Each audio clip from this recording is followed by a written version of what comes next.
हरिओम। शरीर की जैविक घड़ी पर आधारित दिनचर्या। हमारे ऋषियों आयुर्वेदाचार्यों ने जो जल्दी सोने जागने एवं आहार विहार की बातें बताई है, उन पर अध्ययन व खोज करके आधुनिक वैज्ञानिक और चिकित्सक अपनी भाषा में उसका पुरजोर समर्थन कर रहे हैं। मनुष्य के शरीर में करीब 60,000 अरब से 1 लाख अरब जितने कोष होते हैं और हर सेकंड 1 अरब रासायनिक क्रियाएं होती है। उनका नियंत्रण सुनियोजित ढंग से किया जाता है और उचित समय पर हर कार्य का संपादन किया जाता है। सचेतन मन के द्वारा शरीर के सभी संस्थानों की नियत समय पर क्रियाशील करने के आदेश मस्तिष्क की पीनियल ग्रंथि के द्वारा हार्मोन्स के माध्यम से दिए जाते हैं। उनमें मेलाटोनिन और सेरोटोनिन मुख्य है, जिनका स्त्राव दिन रात के कालचक्र के आधार पर होता है।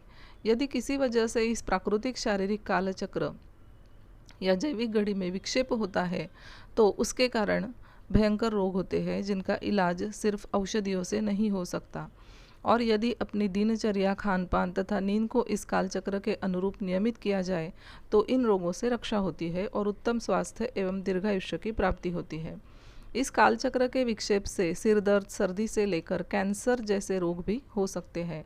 अवसाद, अनिद्रा जैसे मानसिक रोग तथा मूत्र संस्थान के रोग, उच्च रक्तचाप, मधुमेह, मोटापा, हृदय रोग जैसे शारीरिक रोग भी हो सकते हैं।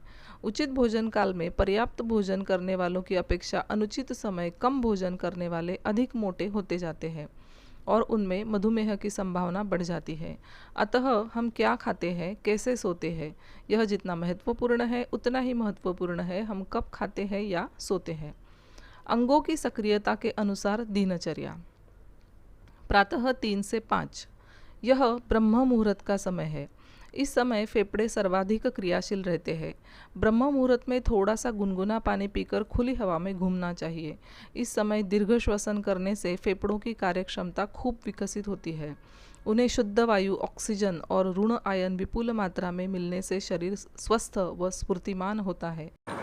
ब्रह्म मुहूर्त में उठने वाले लोग बुद्धिमान व उत्साही होते हैं और सोते रहने वालों का जीवन निस्तेज हो जाता है। प्रातः 5 से 7 इस समय बड़ी आंत क्रियाशील होती है। जो व्यक्ति इस समय भी सोते रहते हैं या मल विसर्जन नहीं करते, उनकी आंतें मल में से त्याज्य द्रव्यांश का शोषण कर मल को सुखा देती है। इससे कब्ज तथा कई अन्य रोग उत्पन्न होते हैं। अतः प्रातः जागरण से लेकर सुबह 7 बजे के बीच मल त्याग कर लेना चाहिए। सुबह 7 से 9 व 9 से 11। 7 से 9 आमाशय की सक्रियता का काल है। उसके बाद 9 से 11 तक अग्न्याशय व प्लीहा सक्रिय रहते हैं।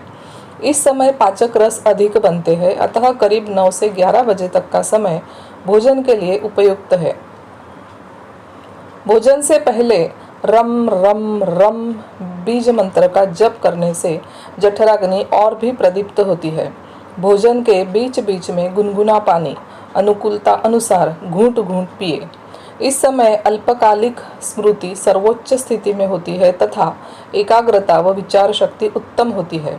अतः यह तीव्र क्रियाशीलता का समय है। इसमें दिन के महत्वपूर्ण कार्यों को प्रधानता दे। दोपहर 11 से 1 इस समय ऊर्जा प्रवाह हृदय में विशेष होता है। करुणा, दया, प्रेम आदि हृदय की संवेदनाओं को विकसित एवं पोषित करने के लिए दोपहर 12 बजे के आसपास मध्याह्न संध्या करने का विधान हमारी संस्कृति में है। हमारी संस्कृति कितनी दीर्घ दृष्टि वाली है। दोपहर 1 से 3 इस समय छोटी आंत विशेष सक्रिय रहती है। इसका कार्य आहार से मिले पोषक तत्वों का अवशोषण व व्यर्थ पदार्थों को बड़ी आंत की ओर धकेलना है। लगभग इस समय अर्थात भोजन के करीब 2 घंटे बाद प्यास अनुरूप पानी पीना चाहिए, जिससे त्याज्य पदार्थों को आगे बड़ी आंत की तरफ भेजने में छोटी आंत को सहायता मिल सके। इस समय भोजन करने अथवा सोने से पोषक आहार रस के शोषण में अवरोध उत्पन्न होता है व शरीर रोगी तथा दुर्बल हो जाता है। दोपहर 3 से 5 यह मूत्राशय की विशेष सक्रियता का काल है। मूत्र का संग्रहण करना यह मूत्राशय का कार्य है। 2-4 घंटे पहले पिए पानी से इस समय मूत्र त्याग की प्रवृत्ति होगी।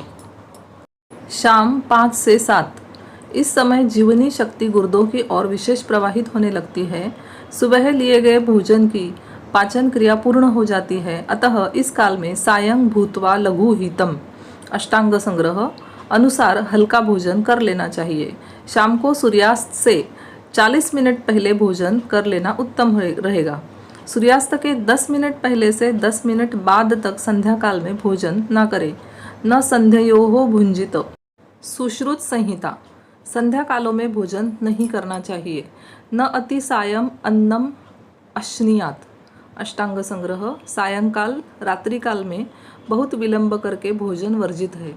देर रात को किया गया भोजन सुस्ती लाता है, यह अनुभव गम्य है।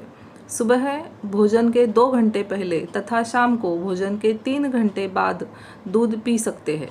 रात्रि 7 से 9 इस समय मस्तिष्क विशेष सक्रिय रहता है, अतः प्रातः काल के अलावा इस काल में पढ़ा हुआ पाठ जल्दी याद रह जाता है। आधुनिक अन्वेषण से भी इसकी पुष्टि हुई है।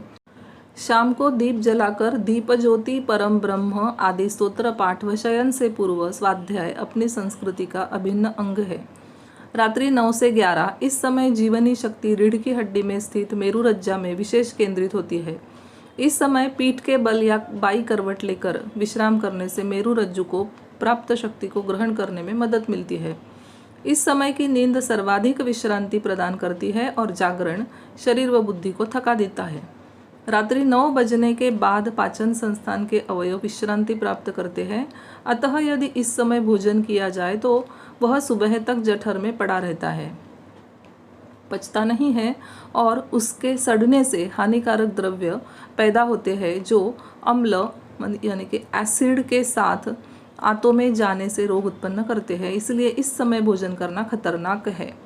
रात्रि 11 से 1 इस समय जीवन शक्ति पित्ताशय में सक्रिय होती है। पित्त का संग्रहण पित्ताशय का मुख्य कार्य है। इस समय का जागरण पित्त को प्रकुपित कर अनिद्रा, सिर दर्द आदि पित्त विकार तथा नेत्र रोगों को उत्पन्न करता है। रात्रि को 12 बजने के बाद दिन में किए गए भोजन द्वारा शरीर के क्षतिग्रस्त कोशों के बदले में नए कोशों का निर्माण होता है। इस समय जागते रहोगे तो बुढ़ापा जल्दी आएगा। रात्रि 1 से 3 इस समय जीवनी शक्ति यकृत में कार्यरत होती है। अन्न का सूक्ष्म पाचन करना यह यकृत का कार्य है। इस समय शरीर को गहरी नींद की ज़रूरत होती है। इसकी पूर्ति न होने पर पाचन तंत्र बिगड़ता है। इस समय यदि जागते रहे तो शरीर नींद के वशीभूत होने लगता है, दृष्टि मंद होती है और शरीर की प्रतिक्रियाएं मंद होती है। अतः इस समय सड़क दुर्घटनाएं अधिक होती है। निम्न बातों का विशेष ध्यान रखें। ऋषियों व आयुर्वेदाचार्यों ने बिना भूख लगे भोजन करना वर्जित बताया है। अतः प्रातः एवं शाम के भोजन की मात्रा ऐसी रखें जिससे ऊपर बताए समय में खुलकर भूख लगे।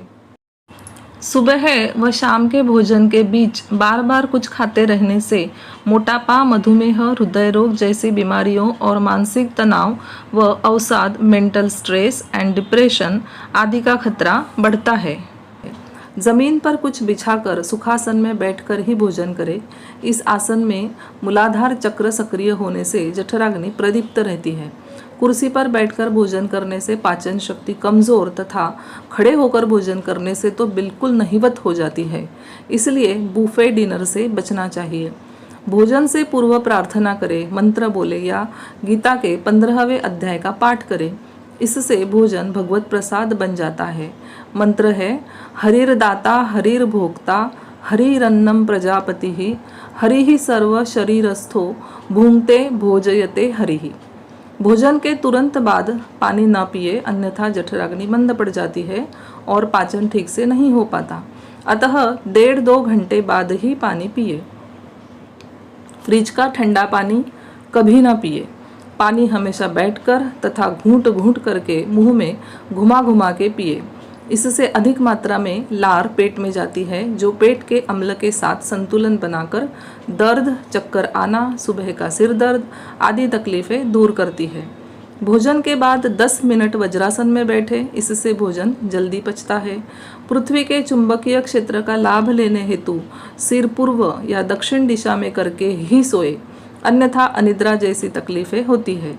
शरीर की जैविक घड़ी को ठीक ढंग से चलाने हेतु रात्रि को बत्ती बंद करके सोए। इस संदर्भ में हुए शोध चौंकाने वाले हैं। नॉर्थ कैरोलिना यूनिवर्सिटी के प्रोफेसर डॉक्टर अजीज के अनुसार देर रात तक कार्य या अध्ययन करने से और बत्ती चालू रख के सोने से जैविक घड़ी निष्क्रिय होकर भयंकर स्वास्थ्य संबंधी हानियां होती है। अंधेरे में सोने से यह जैविक घड़ी सही ढंग से चलती है। आजकल पाए जाने वाले अधिकांश रोगों का कारण अस्त व्यस्त दिनचर्या व विपरीत आहार ही है। हम अपनी दिनचर्या शरीर की जैविक घड़ी के अनुरूप बनाए रखें तो शरीर के विभिन्न अंगों की सक्रियता का हमें अनायास ही लाभ मिलेगा। इस प्रकार थोड़ी सी सजगता हमें स्वस्थ जीवन की प्राप्ति करा देगी। हरिओम।